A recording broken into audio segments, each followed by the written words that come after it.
नमस्कार, मी अभिनेत्री सोनाली कुलकर्णी तुमचं स्वागत करते सामान्य माणसांच्या असामान्य कर्तृत्वाची यशोगाथा सांगणाऱ्या या प्रेरणादायी कार्यक्रमात, ज्याचं नाव आहे reseal.in प्रस्तुत यशोस्तुते।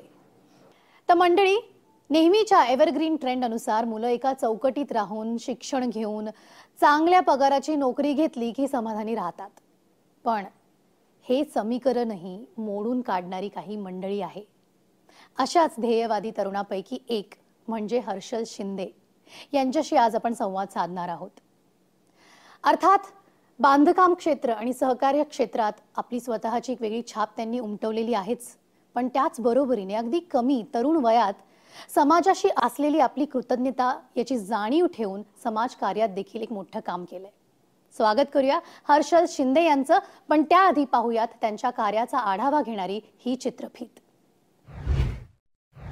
श्री हर्षलजी शिंदे मानव सेवा हीच ईश्वर सेवा मानून केवळ 25 वर्षाच्या वयात स्वतःला त्यांनी समाजसेवेत झोकून दिले।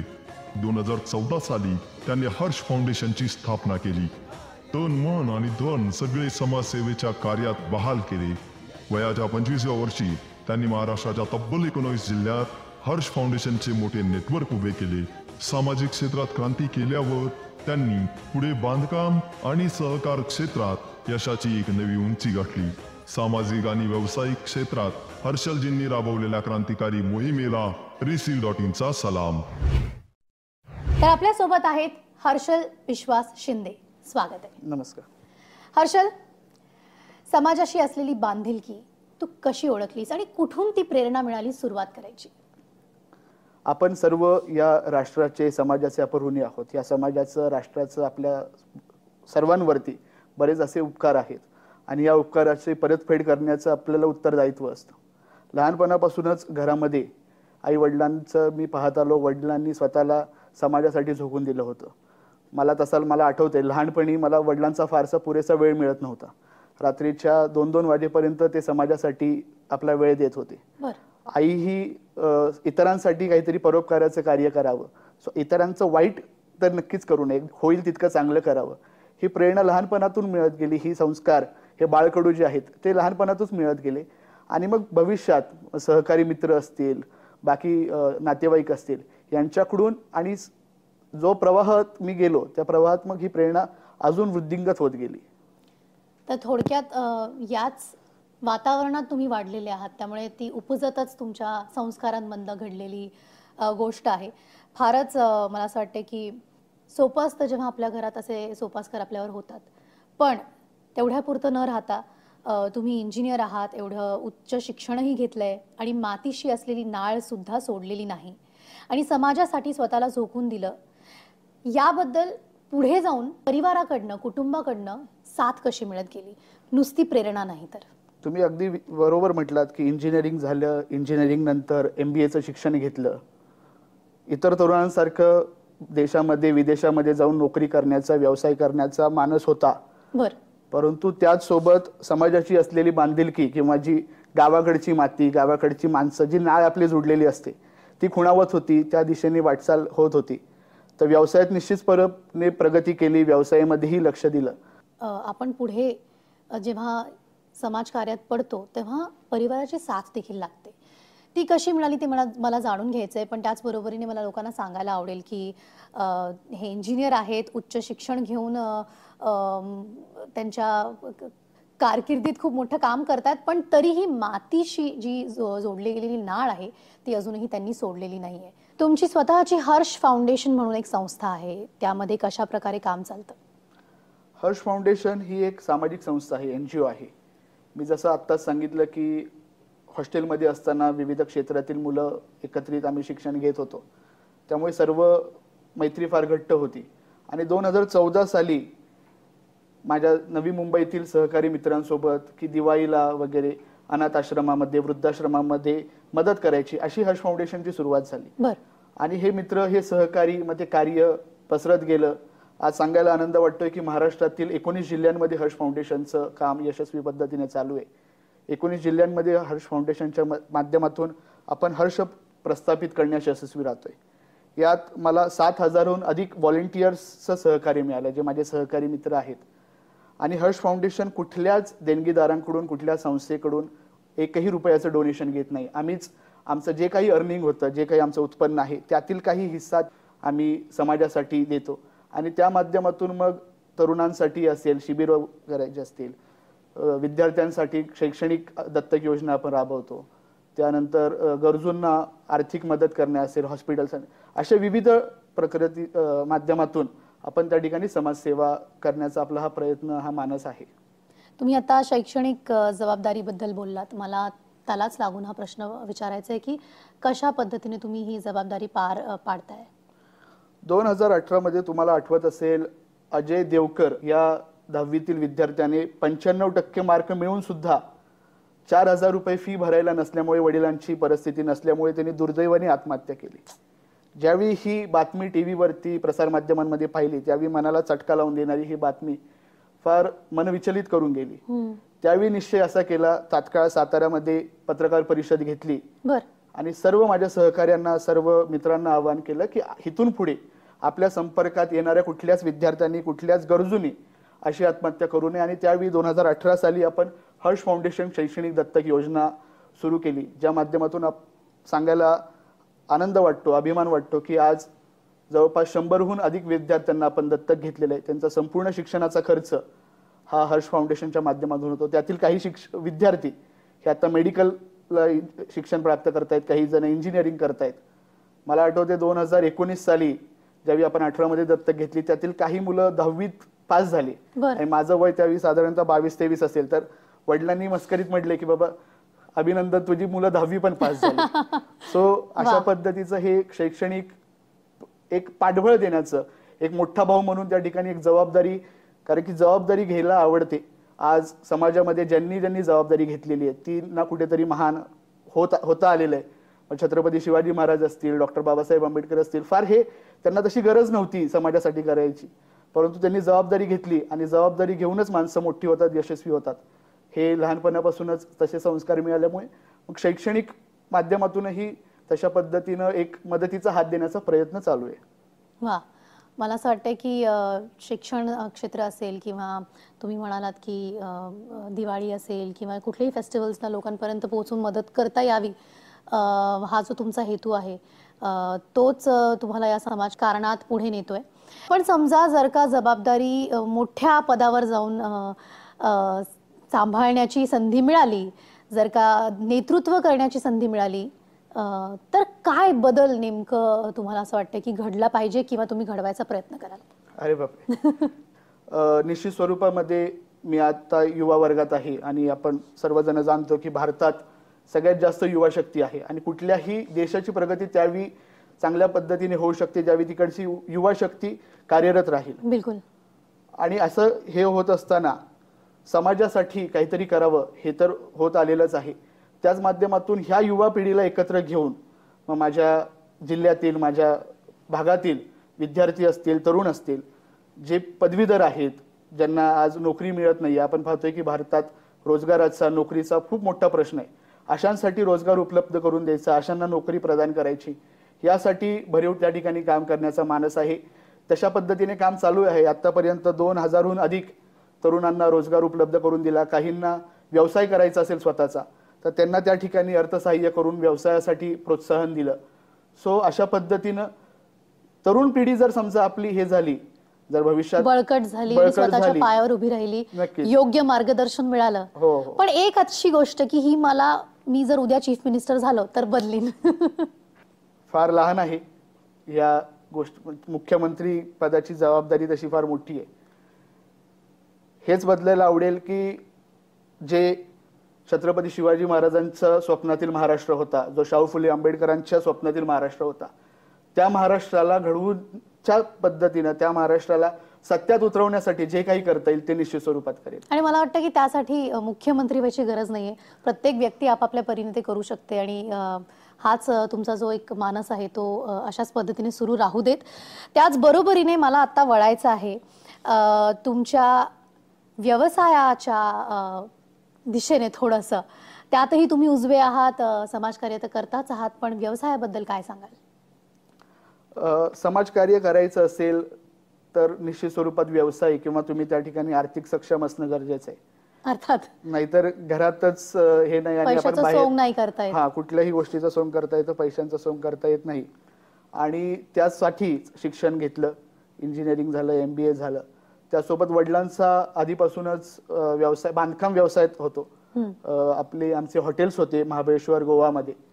आणि सहकार क्षेत्र तसं पाहायला गेलं तर आत्ताची जी तरुण पिढी आहे हे कॉर्पोरेट मध्ये काम करायला आवडतं, कॉपरेटिव्ह मध्ये काम करायला. बऱ्याच जणांना कॉपरेटिव्ह काय आहे, सहकार काय माहित नाही. पण सहकार बऱ्या अर्थाने तुमच्या वारसा म्हणून तुमच्यापर्यंत आला असेल तर तुम्ही त्याच्यात हो नक्कीच शक्यतो कार्य करता. नक्कीच. वडिलांनी 2000 साली विश्वास या सहकारी संस्थेची स्थापना केली होती.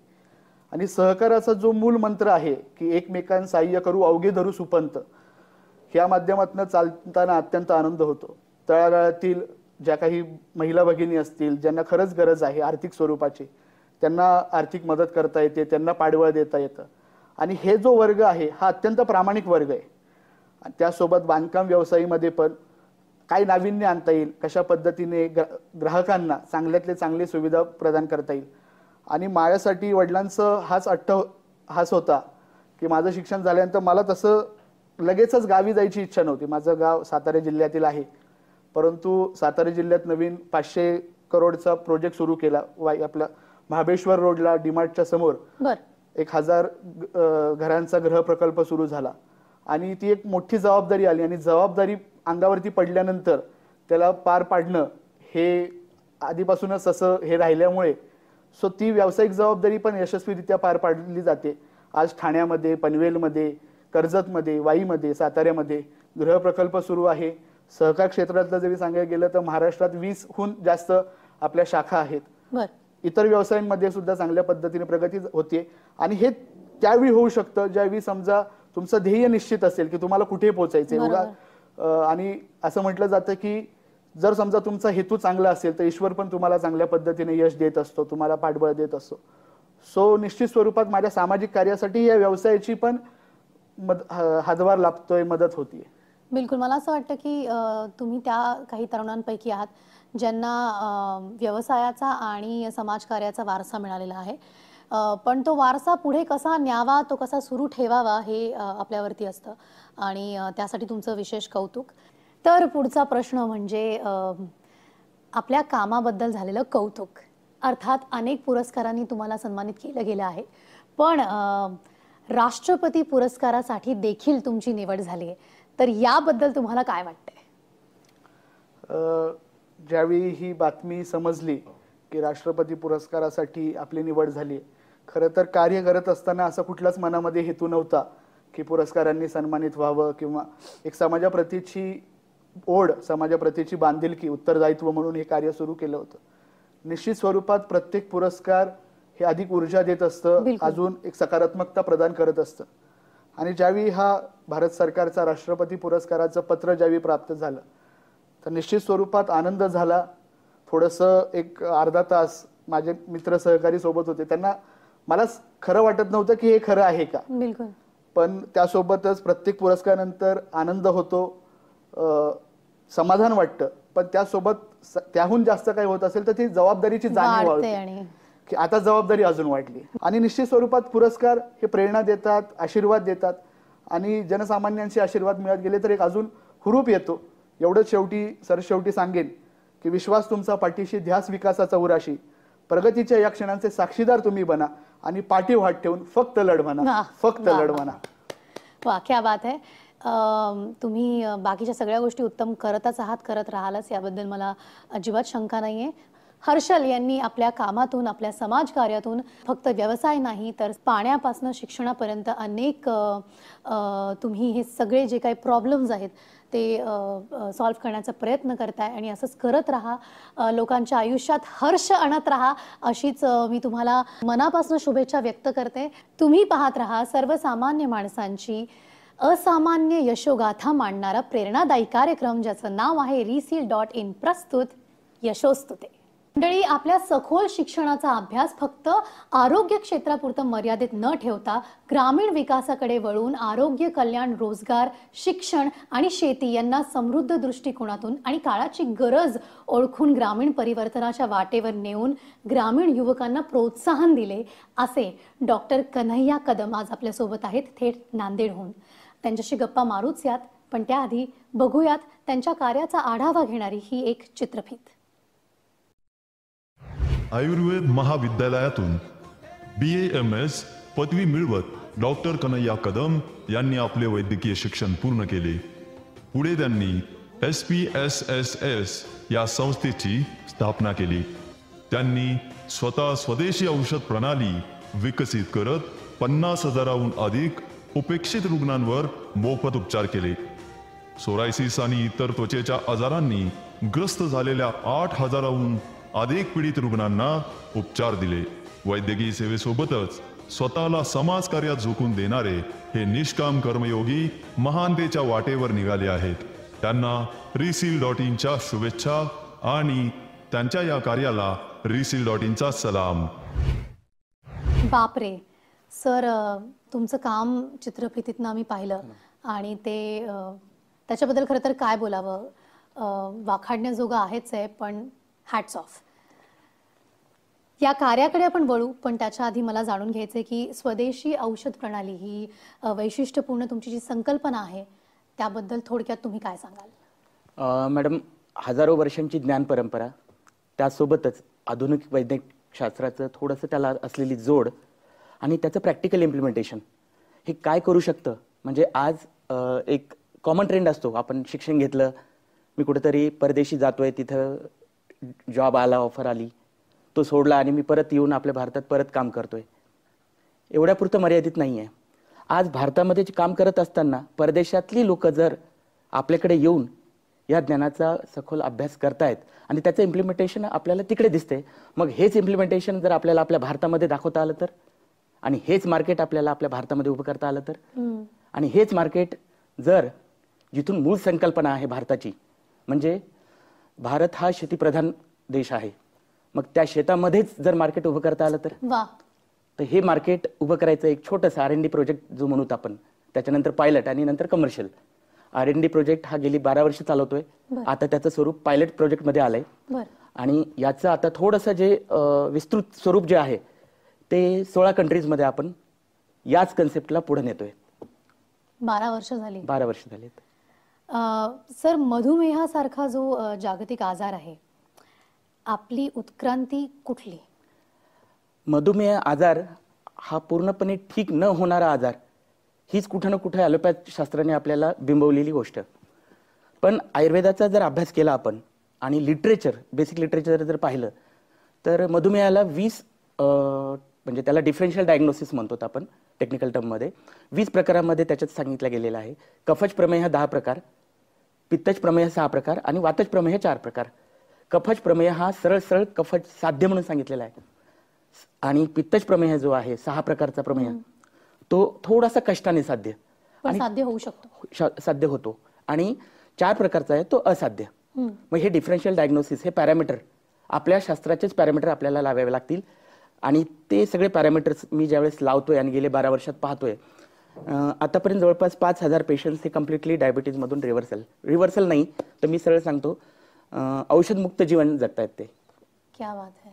तर हाच कन्सेप्ट फक्त मधुमेहासाठी नाही, हा कन्सेप्ट कॅन्सरसाठी, किडनी फेल्युअरसाठी आणि थायरॉइड म्हणा किंवा इतर जे आपण दैनंदिन आपण म्हणतो की त्याला एक लाईफस्टाईल डिसिजेस, तर या प्रत्येक आजारामध्ये जर आयुर्वेदाच्या सगळ्या संकल्पना आपण पूर्णपणे पण सायंटिफिक अँगलने जर इम्प्लिमेंट केल्या तर चित्र तुम्ही पाहताय मॅडम. पण डॉक्टर, आपण म्हणतो लाईफस्टाईल रिलेटेड डिसीजेस हे शहरामध्ये जास्त बघायला मिळतात अशी समज आहे, पण असं नाहीये. ग्रामीण भागातही आपल्याला लाईफस्टाईल रिलेटेड डिसऑर्डर्स, डिसीजेस पाहायला मिळतात. त्याचं कारण आहे मॅडम, मी एक चतुसूत्री मी माझ्या पद्धतीने पाहतो एक रोगमुक्त जीवन जगण्यासाठी. त्यामध्ये सगळ्यात महत्त्वाचा आहार, नंबर 2 विहार, नंबर 3 विचार आणि नंतर गरज पडली तर औषधं. बरोबर. तर आहार हा संकल्प आपण इंट्रोडक्शन देताना आपण पाहिलं की ग्रामीण विकास का, आहार कुठून येतोय मॅडम?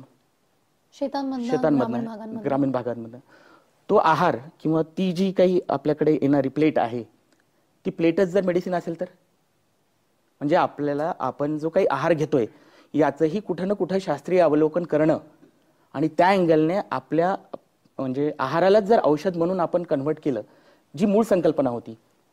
आज ग्रामीण भागामध्ये ती संकल्पना कुठंतरी म्हणजे त्याला काय म्हणू, प्रायव्हेटायझेशन झालं, मार्केटिंग झालं आणि रेडीमेड फूड आणि तो कन्सेप्ट हळूहळू इम्प्लिमेंट जसं आपण म्हणतो की शहरी भागाला अवलोकन करून ग्रामीण लोक सुद्धा त्या पद्धतीने करतायत म्हणून हे चित्र दिसतंय. पण या उलट आज आज जसं आपण पाहतोय की यावर्षी याला पूर्ण वर्षाला मिलेट इयर म्हणून भारत शासन पूर्ण हे करतोय. मिलेट्स म्हणजे काय आपल्याकडचे राळ्याचा भात, भादलीचा भात. पण मिलेट्सचाच जर नुसता अभ्यास केला तर आपल्याला लक्षात येतं की कितीतरी आजार आपल्याला सहजपणे टाळता येतात. मग आपल्याकडे असे कंपोनंट किती आहेत आहाराचे? मॅडम मी एक्सप्लोअर केलेले कंपोनंट कमीत कमी 8,000 आहेत. आपल्या प्लेटमध्ये ते 8,000 कंपोनंट अवेलेबल तरी आहेत का आज? अजिबात नाहीत. त्याचं कारण कुठं ना कुठं शेती आणि शेतकऱ्याला डॉक्टरांसोबत उभं केलं तर हे चित्र आपल्याला उभं करता येईल. क्या बात है, क्या बात है. मला असं वाटतं तोच तुमचा प्रयत्न आहे जिथे तुम्ही मला ऍक्च्युली पुढचा प्रश्न तोच होता की ग्रामीण भागात आरोग्य सेवा केंद्र जे आहेत त्यात कुठले आधुनिक बदल करायला हवे. पण त्याच्या आधी मला असं वाटतं ग्रामीण भागातले शेतकरी आणि डॉक्टर जर एकत्र आले तर कदाचित आधुनिकतेची गरज पडणार नाही. पण तरीही असे कुठले आधुनिक बदल आहेत या व्यतिरिक्त जे तुम्हाला वाटते घडायला हवेत? एक कन्सेप्ट जो आहे आज आपण कुठेतरी विचार करतोय की जर मला थोडंसं हेल्थ रिलेटेड काही प्रॉब्लेम आले आणि मला थोडंसं एक सायलेंट झोनमध्ये नको आहे ते म्हणजे ऑपरेटिव्ह म्हणा ते वातावरण नको आहे. एक आपण हॉस्पिटलमधलं वातावरण म्हणतो ना, कारण तिथे गेला की बीपी का वाढतो? ते एक फिअर एक तो येतो त्या वातावरणातच निर्माण होणार. पण आता याच्या उलट आपण एखाद्या हेल्थ रिसोर्टला गेलो तर तिथे तो फिअर नसतो, एक कामनेस असतो. जो दुसरा पार्ट आहे आहारानंतर विहार. विहार म्हणजे लाईफस्टाईल. त्यासोबतच तिसरा म्हणजे विचार. विचार म्हणजे कुठं ना कुठं आपल्याला जो मानसिक ताणतणाव येतोय आज तो ताणतणाव सुद्धा कसा कमी होईल जेणेकरून तो आजार फक्त म्हणजे शारीरिक नाहीये, तो मानसिक सुद्धा असू शकतो. आणि या दोघांची सांगड जर बसली मानसिक आणि शारीरिक तर त्या आजाराचं स्वरूप भयावह होतं. तर एक साधा कन्सेप्ट आहे मॅडम, हेल्थ रिसॉर्ट मी म्हणणार नाही पण एक आरोग्यधाम. म्हणजे ग्रामीण जर आपण विचार केला की आरोग्याचं एक सेंटर कसं असावं तर माझ्या दृष्टीने ते एक आरोग्यधाम असावं जिथे आहार सुद्धा हा पेशंटला त्यांच्या गरजेनुसार देता यावा. नंबर 1. नंबर 2, एक क्लोज मॉनिटरिंग डॉक्टरांचं म्हणण्यापेक्षा त्या डॉक्टरांच्या पाठीमागची असलेली पूर्ण टीम. त्यानंतर विहार लाईफस्टाईल बदल काय करायचे. फॉर एक्झाम्पल एखादा पेशंट येतोय माझ्याकडे, कॅन्सर असू देत, किडनी फेल्युअरचा असू देत किंवा गँग्रीनचा पेशंट असू देत. गँग्रीनच्या पेशंटला जर मी म्हणतोय, ॲश्युरन्स देतोय की 1 महिन्यामध्ये तुमचा गँग्रीन पूर्ण ठीक होऊ शकतो. व्होकल फॉर लोकल आणि मेक इन इंडिया हे आपले राष्ट्रीय उपक्रम जे आहेत याबद्दल तुमचं काय मत आहे, किंबहुना तुम्ही कशा पद्धतीने हे राबवताय ग्रामीण भागात? जो पहिली संकल्पना आहे मेक इन इंडिया, त्याचं एक छोटंसं एक्झाम्पल मॅडम तुम्हाला देतो. कोविड काळामध्ये सगळं भयावह चित्र आपण पाहिलं आणि एक साधी गोष्ट म्हणजे आज आधुनिक वैद्यकशास्त्र किती समोर गेले हे आपण म्हणतो, पण एक छोटासा व्हायरस सुद्धा सगळ्या जगाला वेठीस धरून ठेवू शकतो. त्याच धर्तीवरती त्यावेळेस म्हणजे ज्यावेळेस चायनामध्ये हा सगळा होत होता प्रकार, तर मला एक मी म्हणजे मेडिकल सायन्स आणि त्याला फॉलो करणारा सर्व आणि कुठं ना कुठं रिसर्च बेस हा सगळा घेऊन चालत होतं. त्यावेळेस मला थोडंसं एक संकल्पना लक्षात आली की हा जर व्हायरस आपल्या भारतात येतोय, भारतात आला म्हणजे माझ्या घरापर्यंत येणार, बिलकुल माझ्या आई वडिलांना अफेक्ट केलं तर माझ्याकडे माझा जो म्हणजे आयुर्वेदाचा ज्ञानाचा वारसा आहे त्यातून मला काहीतरी सोल्युशन अगोदर तयार ठेवता येईल का, प्रिव्हेंटिव्ह. तर मॅडम त्या संकल्पनेतून फक्त 21 दिवसामध्ये एक औषध तयार केलं गेलं आणि त्या औषधाचं नंतर जे इम्प्लिमेंटेशन झालं त्याला भारत शासनाकडून मान्यताही मिळाली. आणि सगळ्यात महत्त्वाचं चायनामध्ये ते औषध मागवण्यात आलं. कशासाठी? सेकंड वेव्हच्या वेळेस.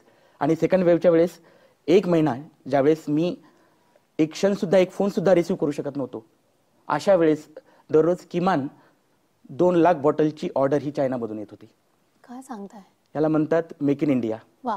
आणि नंतर व्होकल फॉर लोकल. आता व्होकल फॉर लोकल करण्यासाठी मार्केटिंग टीमची गरज, बिलकुल अशा वेळेस लिटरली मॅडम म्हणजे त्यावेळेस हा सगळा म्हणजे उपक्रम करण्यासाठी सगळी टीम अवेलेबल असणं शक्य नाही आहे. मी स्वतः हातात कॅमेरा घेतला, मी स्वतः स्क्रिप्ट लिहित होतो, स्वतः डॉक्युमेंटरी करत होतो, स्वतः शूट करत होतो काय सांगताय? आणि एडिटिंग करून मी सगळीकडे प्रचार प्रसार करत होतो. वा. आणि त्यातूनच 1.5 लाख कोविड पेशंटला वाचवता आलं. म्हणजे एक साधं एक्झाम्पल आपण आज असं म्हणू शकतो, तर आज आपल्याकडे किमान 8,000 असे प्रोडक्ट तयार करू शकतो फक्त एका गावात बसून. म्हणजे 8,000 इंडस्ट्रीज एका गावात उभं राहू शकतात. वा. पण त्याआधी मला नमूद करायला आवडेल की आपला हा कार्यक्रम देखील यशोस्तुते हा देखील वोकल फॉर लोकल याच्या अंतर्गत मोडला जाऊ शकतो. कारण आपण महाराष्ट्रातील, आपल्या महाराष्ट्रातील गावागावांमधनं अशा प्रेरणादायी कथा तुमच्या समोर मांडतोय आणि अतिशय अभिमानाने मांडतोय. रोगमुक्त जर जीवन संकल्पना राबवायची असेल तर काय विचार आहेत आपले? परत ती चतुस्त्री आहार, विहार, विचार आणि औषधं. आता हा एक एक सेगमेंट मी फक्त 2-2 वाक्यात सांगतो. आहार कसा असावा? आहार हा नैसर्गिक असावा. कुठल्याही फॅक्टरीमध्ये तयार होणारा किंवा कुठल्याही माणसाने तयार केलेला आहार नको. तो निसर्गाने तयार केलेला आहार हा डायरेक्ट तुमच्या प्लेटमध्ये असावा. तर 21 दिवसामध्ये ब्लड कॅन्सरचा पेशंट ठीक झालेला असे माझ्याकडे एक्झाम्पल आहेत. हा झाला आहाराचा विचार. त्याच्यानंतर विहार, लाईफस्टाईल. लाईफस्टाईलबद्दल मी खरं सांगतो, भारतीय जी मूळ संकल्पना आहे म्हणजे जीवन पद्धती कशी असावी यावरती अथर्ववेद आणि त्याच्यानंतर आयुर्वेद 90% फक्त विहार तुमची लाईफस्टाईल कशी असावी प्रत्येक जर आपण तो एक एक सेंटेन्स जरी एक्सप्लोर केला आणि त्या पद्धतीने इम्प्लिमेंट केला तर मला नाही वाटत की आजार होतील. त्याच्यानंतर विचार. हा, विचाराच्या बाबतीत थोडंसं कॉम्प्लिकेशन आज, कारण आधुनिक काळात आपण जगतोय. काही जण अध्यात्माकडे वळालेत म्हणजे मानसिक स्ट्रेस आल्यामुळं, काही व्यसनांकडे वळालेत, काही दुसऱ्या गोष्टींकडे वळालेत. पण या सगळ्यांचा अनुभव घेऊन एखादा जर व्यक्ती सगळ्यांचा अनुभव घेऊन तो वळतो ना, तो मला असं वाटतो की तो वाल्याचा वाल्मिकी होतो. अनुभव सगळेच घ्या पण त्यातून पुढे जा आणि ते जगाला कुठेतरी मार्गदर्शक असं काहीतरी मानसिक स्वास्थ्य मिळावं यासाठी जी आपली भारतीय ज्ञान परंपरा आहे त्याला पुढे प्रचार प्रसार करणं आवश्यक आहे. आणि सगळ्यात महत्त्वाचं लास्टला औषधी.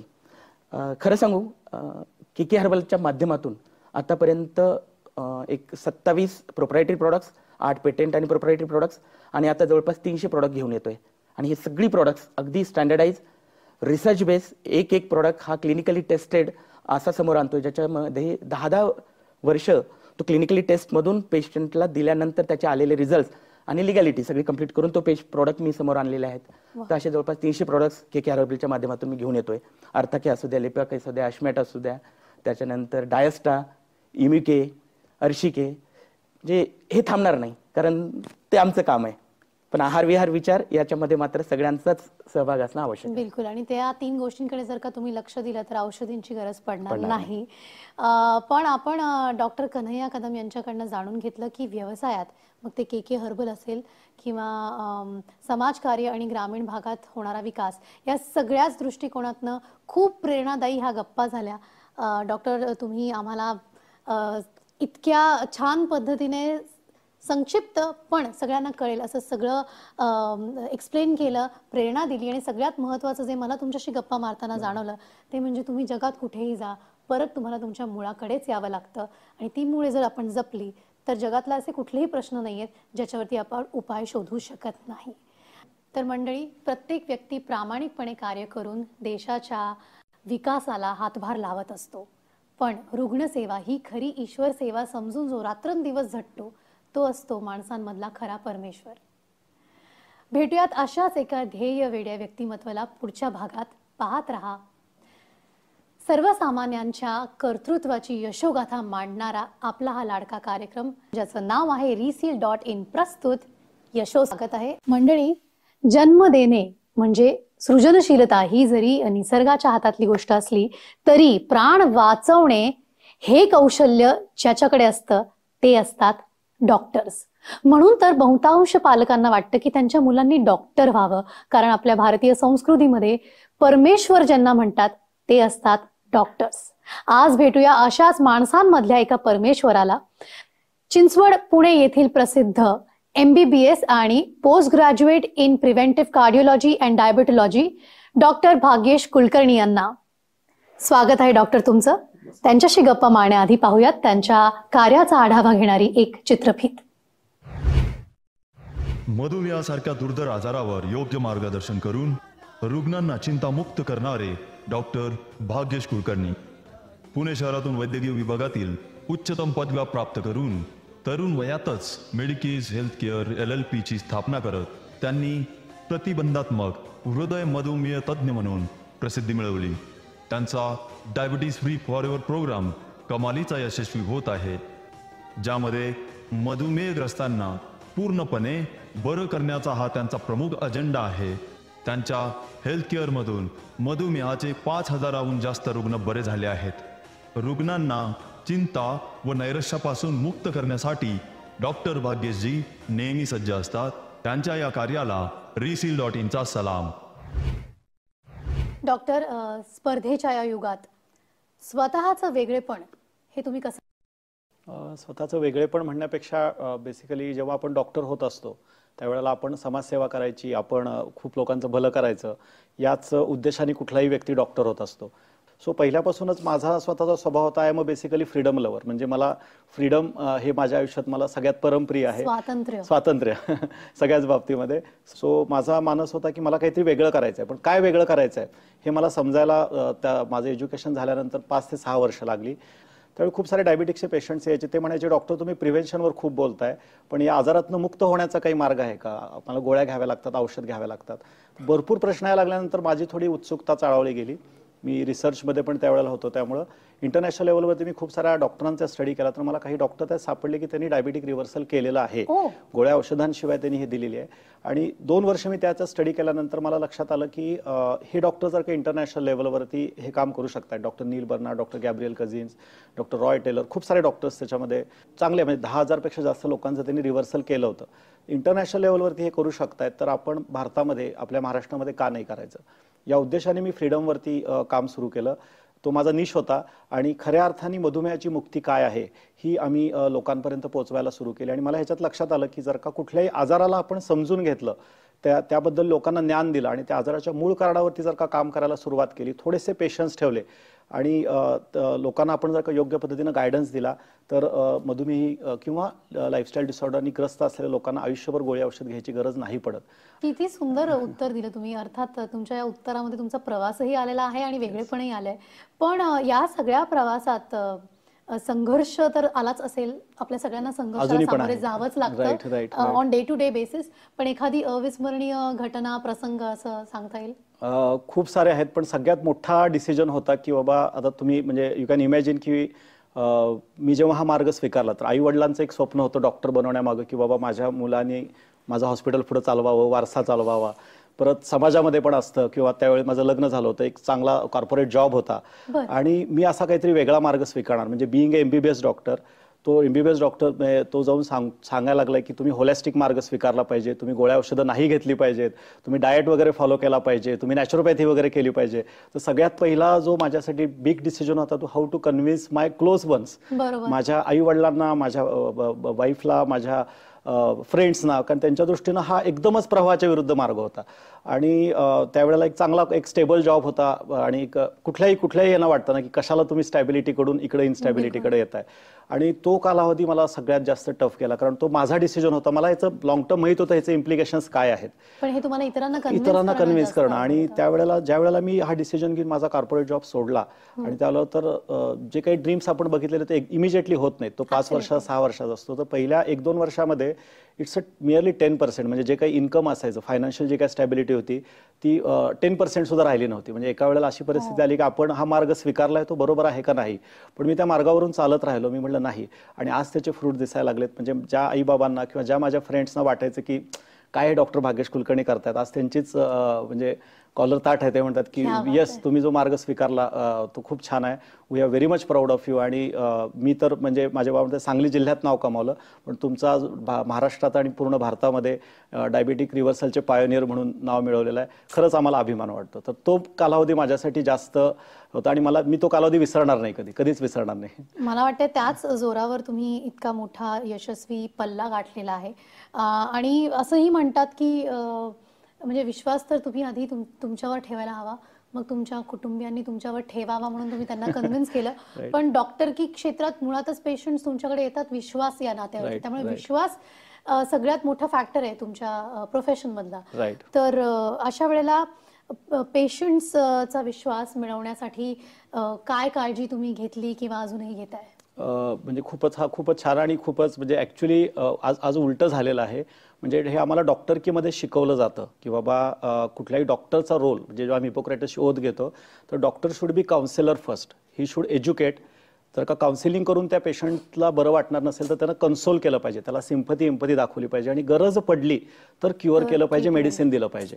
अनफॉर्च्युनेटली आज उलट होताना दिसते. Nobody is counselling, nobody is consoling आणि बाल्यांचा डॉक्टर फक्त मोठ्याच्या मोठं प्रिस्क्रिप्शन लिहून देतात. आपल्याला कळतही नाही पेशंट की हे काय आहे, कशासाठी आणि मला काय घ्यायचं. त्यामुळे बऱ्याच वेळेला बऱ्याच ठिकाणी पेशंटला घाबरवलं जातं की तुला हा आजार झालाय, तू त्याच्यावर गोळी नाही घेतलास, औषध नाही केलं, ऑपरेशन नाही केलं तर तुझा मृत्यू अटळ आहे, परावलंबित्व अटळ आहे. So what I have learn की फेथ हा जो फॅक्टर आहे हा मेडिकल प्रॅक्टिसमध्ये 80% वर्क करतो आणि 20% इज मेडिसिन. म्हणजे ह्याच्यासाठी आपण फॅमिली डॉक्टर ही कन्सेप्ट होते. आताच्या पिढीला फॅमिली डॉक्टर माहिती आहे का नाही माहित नाही, पण फॅमिली डॉक्टर पण तीच गोळी देतो, पण तो आपल्याबरोबर 4 गप्पा मारतो, हे बोलतो, आपल्याला त्यातनं बाहेर आल्यानंतर बरं वाटायला लागतं. तर हा गुण मी माझ्या प्रॅक्टिसमध्ये पण आणला की पेशंटला औषध कमीत कमी लागलं पाहिजे, मेडिसिन्स कमीत कमी लागलं पाहिजे, त्याला जास्तीत जास्त आपण काउन्सिल केलं पाहिजे, त्याला एक पॉझिटिव्ह होप दाखवली पाहिजे आणि त्याला रिझल्ट्स पण त्या पद्धतीचे दिले पाहिजेत. हे होऊ शकतं म्हणजे पेशंटमध्येच पेशन्स आहे. तर पेशन्स, सातत्य म्हणजे 3 गोष्टी आम्ही पेशंट्सना याच्यामध्ये शिकवतो. संयम, संवाद आणि समाज. तर तुम्ही तुमच्या जिभेवर संयम ठेवला पाहिजे बोलताना आणि तोंडात अन्न टाकताना. तुम्ही फॅमिली बरोबर आपल्या लोकांच्या बरोबर असता त्यावेळी तुमचा सुसंवाद असला पाहिजे, वाद नको आहे. आणि जेव्हा तुम्ही समाजात वावरता तुम्ही माज नाही करायचा आहे, तुम्ही सहकार्याने वागायचं आहे. सो हे 3 प्रिन्सिपल्स वरती जर का आपण पेशंटला समजावून सांगितलं तर तो कुठल्याही दुर्धर आजारातनं बाहेर पडू शकतो. कारण ज्याच्याकडे माज आहे, समाजातला स काढून टाकला तर माज राहतो, संवादातला स काढून टाकला तर वाद राहतो आणि संयमातला स काढून टाकला तर काय राहतो सांगायची गरज नाही, यम राहतो. सो या concept I will take a lot from your interview. Specially या 3 गोष्टी माझ्याही अत्यंत लक्षात राहतील अशा आहेत. संयम, संवाद आणि समाज या त्रिसूत्रीचा आपण वापर केला तर ती फेथ ऑटोमॅटिकली लोकांच्यात डेव्हलप होती आणि खऱ्या अर्थाने डॉक्टरांचं तेच काम आहे. मला असं वाटतं डॉक्टर इतकं सुंदर बोलतात की त्यांना ऐकतच राहावं. पण मला पुढचाही प्रश्न पडलेला आहे. हे तर आपण पुढे डॉक्टर होऊ घातलेल्या लोकांसाठी सांगितलं, पण पेशंट्सना तुम्ही काय सांगाल? बऱ्याचदा असं होतं की एखादा आजार असेल किंवा आपल्याला पहिल्यांदा कळलं तर आपण मानसिकरित्या मुळातच खूप खचून जातो. तर अशा वेळेला तुमची काय भूमिका असते? सगळ्यात पहिल्यांदा कुठलाही आजार हे जेव्हा आपल्याला होतं त्यावेळेला आपण हे बिलीव्ह करणं गरजेचं आहे की माझं शरीर त्या आजाराला बरं करण्यासाठी कॅपेबल आहे. सगळ्यात जो श्रेष्ठ डॉक्टर कोण असेल या जगातला, आपण बऱ्याच वेळा बाहेर हुडकत असतो की त्याची डिग्री, त्याचं हे, तर सगळ्यात श्रेष्ठ डॉक्टर आपलं शरीर आहे. आपल्याला आपली विल पॉवर पेक्षा आपलं शरीर हा सगळ्यात मोठा वैद्य आहे. आणि कुठल्याही डॉक्टरांचं किंवा कुठल्याही पेशंटचं काम हे असतं की मला जेव्हा कुठला आजार होतो किंवा मला कुठला आजार होऊ नये, मला हेल्दी राहायचं असतं, त्यावेळी त्या माझ्या शरीरात बसलेल्या वैद्याला मदत करणं, त्याची हिलिंग पॉवर वाढवणं, ना की त्याचे हातपाय बांधून घालून त्याला आपण अजूनही जास्त म्हणजे लुळपांगळं करून टाकणं. सो उद्देश हा आहे की जेव्हा मला कुठलाही आजार होतो त्यावेळेला तुम्ही राईट डॉक्टर पहिल्यांदा फाइंड आउट केला पाहिजे, जो तुम्हाला जास्तीत जास्त काउन्सिल करेल, जास्तीत जास्त तुम्हाला एज्युकेट करेल, ना की तुम्हाला जास्तीत जास्त गोळ्या औषध देईल. Don't go by degree, go by त्याची सांगण्याची कला कशी आहे, तुम्हाला कशा पद्धतीनं तो गाईड करतोय, काउन्सिलिंग कशा पद्धतीनं करतोय. आपल्या सगळ्यांना एक विचारधारणा असते साधारण की डॉक्टर व्हायचं असेल तर भरपूर खर्च लागतो, खूप पैसे लागतात. खरं तर हे समीकरण बरोबर आहे की चूक? विचारूयात थेट डॉक्टरांना. ओके, डॉक्टर होणं खर्चिक आहे का? तर येस, मी ते मान्य करेन की डॉक्टर होणं आजकाल खर्चिक झालेलं आहे. कारण खर्च आपण फक्त पैशात मोजतो, आपण वेळेमध्ये मोजत नाही. कारण एक डॉक्टर होण्यासाठी बऱ्यापैकी इन्व्हेस्टमेंट्स करावी लागते, थोडेफार सॅक्रिफाईस नाही बऱ्यापैकी सॅक्रिफाइसेस करावे लागतात. त्यामुळे खर्च म्हणला तर तो वेळेमध्ये पण आहे आणि त्याला मॉनिटरी. कारण आज मेडिकल ट्रीटमेंट किंवा मेडिकलसाठी जे काही डेमो दाखवावे लागतात, तिथं ज्या मोठ्या मोठ्या लॅब उभ्या कराव्या लागतात, हे त्यामुळे मेडिकलचा तो आहेच. आणि पेशंटच्या बाबतीत म्हणलात तर पेशंटच्या बाबतीत ही गोष्ट खर्चिक नाही आहे जर का आपण त्या आजाराचं मूळ कारण शोधून काढून जर का त्याच्यावर काम करायला सुरुवात केली. जसं बऱ्याच वेळेला काय होतं, जेव्हा आमच्याकडे डायबिटीज ब्लड प्रेशरचा पेशंट सुरुवातीला येतो त्यावेळेला त्याला 1 गोळी सुरू असते, 2 गोळ्या सुरू असतात, जुजबी इन्व्हेस्टिगेशन्स असतात आणि तो त्याच्यावर समाधानी असतो. तो आजार त्याचा हळूहळू शरीरात बळावत जातो, 2च्या 4 गोळ्या होतात, 4च्या 5 गोळ्या होतात. मग गोळ्यांचे साईड इफेक्ट होऊ नयेत म्हणून मग त्याला इन्शुलिन दिलं जातं. इन्शुलिननी पण नाही बरं होत आहे, त्याची शुगर परत वाढते, मग त्याला सांगितलं जातं आता बाबा अँजिओप्लास्टी कर. त्याला नाही होत आहे बायपास कर. ते नसेल आता तू एवढे सगळे गोळ्या औषधं घेतलीस, तुला आता डायलिसिस करायला लागेल. ह्याचं कारण काय झालं तर डायबिटीज फ्री फॉर युअर ही जी आमची संस्था आहे त्याची टॅगलाईनच आहे don't suffer just recover. Don't suffer मध्ये तो सफर जो मी कायम वर्ड करतो हा हिंदी मधला सुहाना सफर नाहीये.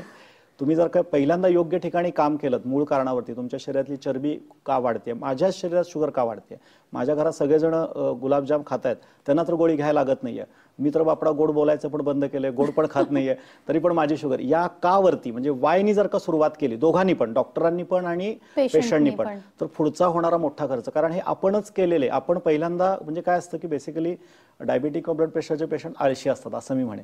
ते पहिल्यांदा जे एफर्ट्स घ्यायला पाहिजेत पहिल्या 1 वर्षात, कारण पहिल्यांदा शुगर वाढली, बीपी वाढली, शरीराला काही त्रास होत नसतो. तर तुमचा आजार ज्या वेळेला तुम्हाला त्रास देत नाहीये, काहीच त्रास देत नाहीये, तो सायलेंट आहे, त्यावेळेला त्याला रिव्हर्सल केलं पाहिजे, त्यावेळेला आपण जास्तीत जास्त प्रयत्न केले पाहिजेत.